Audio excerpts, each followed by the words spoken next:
Hi, and welcome to Two Tired Teachers. We are coming at you from Nebraska National Forest, and this is the Bessie Recreation Area. Yes. And we are right off of Scenic Highway 2. Yes.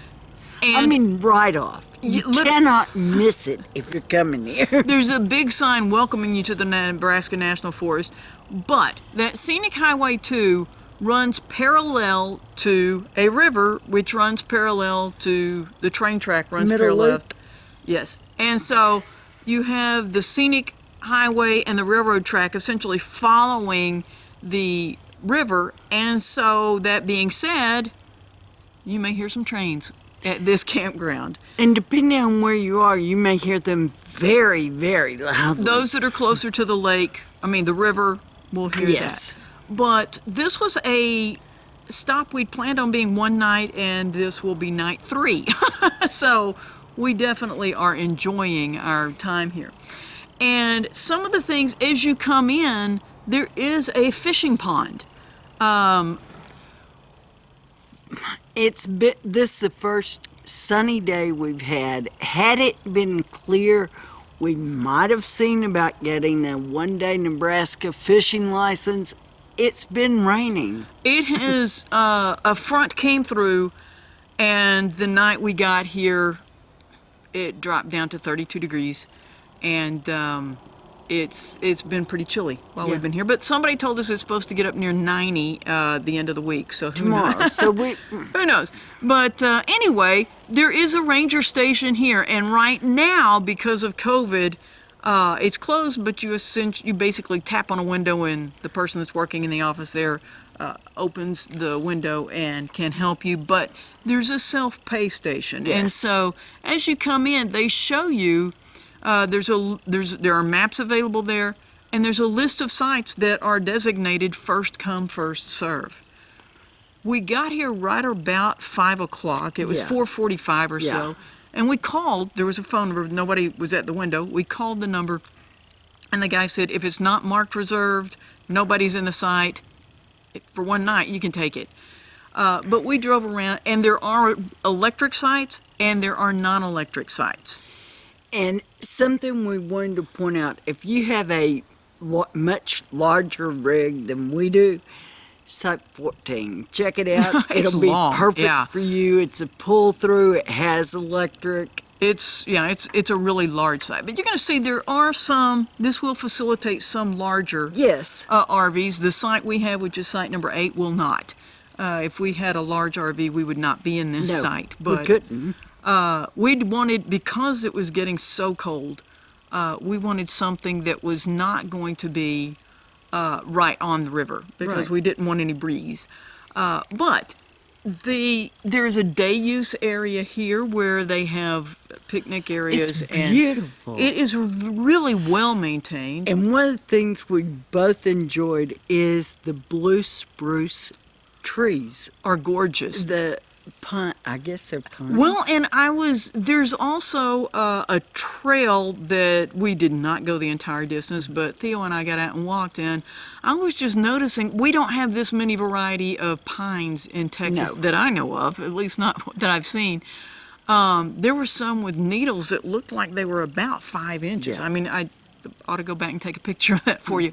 But it's beautiful here. There's a group area right across. The tree right there has really short needles. Yeah. And I don't think we have any exactly like that. But anyway, this is a national forest, and it is beautiful, and you don't see an awful lot of trees anywhere else in Nebraska, I don't think. Forest and nursery. Yes, they do have a nursery here as well. And they have a lot of plants that they tell you what it is. This is this. Yes, they have Little markers throughout, and even out on the trail there was one that had, that this is an ash tree and stuff. And so this is a beautiful park, and something that we were talking about that we hadn't really thought about, but evidently in Nebraska people bring their ATVs like the people in Texas bring boats. Yes.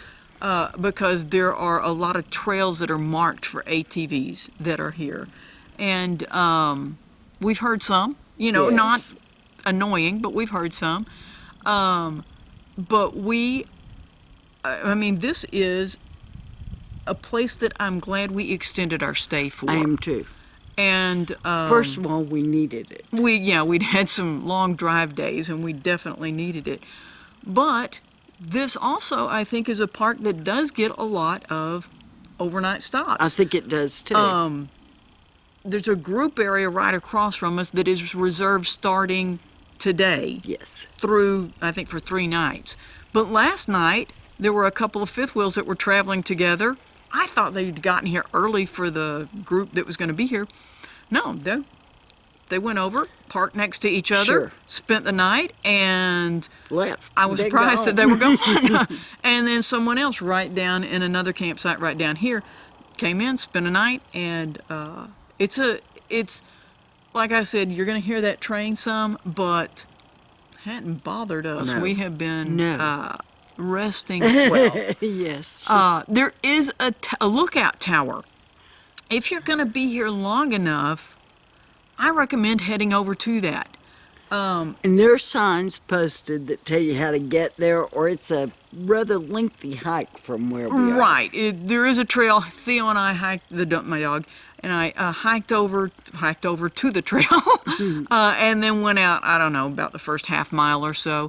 Had it been warmer, I don't know that I would have hiked it because there's a lot of tall grass. Well, But and being- hiking it and then trying to climb the lookout tower would have been. No, the fact that I had climbed the lookout tower yesterday, and I mean, Theo and I walk a lot, but we walk a lot in Texas, and not necessarily here. And but having climbed the lookout tower yesterday, by the time we went, over there very far, we decided not to keep going. But the lookout tower is fun, and I was up there yesterday. You'll see it was cloudy, overcast, but still, it was a neat thing to do and a fun thing to do. But this has been a great stop for us. Like we said, there's water in the campground. There's water at the dumps, potable water at the dump station. And so if you need to completely fill your Yes. tank, you can do that there. There are electric, non-electric sites, and then on the map you can look and see if it's a 30 amp site, a 50 amp site, Right. or non-electric site, and choose which one's going to be best for you. And yes, there is a dump station over there. And another reason why we decided to go and wait another day is to let that kind of dry out. It's a gravel kind of a parking lot, and so Our next stop. Going over no, here, I too. mean at the dump Yes. station. There's a gravel Yes. kind of a parking lot there that you have to go through, and so anyway, if you have a shorter rig, site number 8 is beautiful, and And it's pretty much got asphalt. yeah, through most of it. Some of these sites do, some don't. But anyway, we have enjoyed our time here, and it was just kind of a nice surprise for us to get an extra night. Or two. Yeah, we planned on this being an overnight stop, and by the time we got here, we knew we were going to make it 2, and we decided I'll go make it 3. So anyway, we are leaving here then and heading on up to Badlands. So you're welcome to come along for the journey. Thanks for watching Two Tired Teachers. But not as tired as we were before we got No. here. We were really tired. One thing we forgot to mention, and that is, as you can see on the map, that in this park there is a flush toilet down at the day use area, which also has some campgrounds right around Yes. it. But then throughout the park there are vault toilets. And so for some people that would be something important to know. Sure. So we wanted to share that.